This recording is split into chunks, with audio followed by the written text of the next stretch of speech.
Quando as dores da vida te ferem a alma e a cada dia as lutas apagam tua fé, o mar se agita revolto e as ondas querendo te afogar, e todas as portas fecharam-se para você. Parece que Deus não escuta o teu lamento, e às vezes tu pensas em abandonar tua cruz, e chega a pensar que és o único que tens te sentido assim. O cálice amargo que bebes vai chegar ao fim.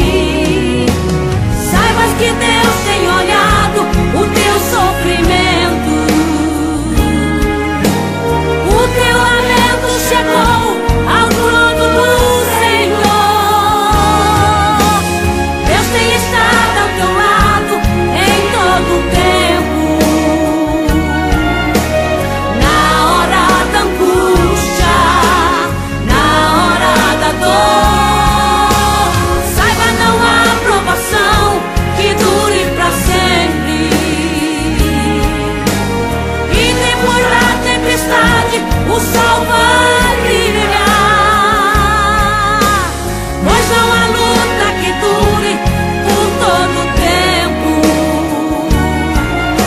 É Deus quem te garante, a vitória vai chegar.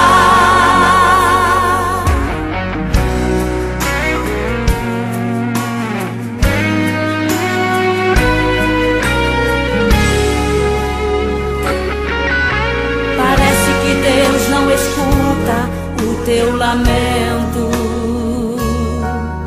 e às vezes tu pensas em abandonar tua cruz, e chega a pensar que és o único que tens te sentido assim. O cálice amargo que bebes vai chegar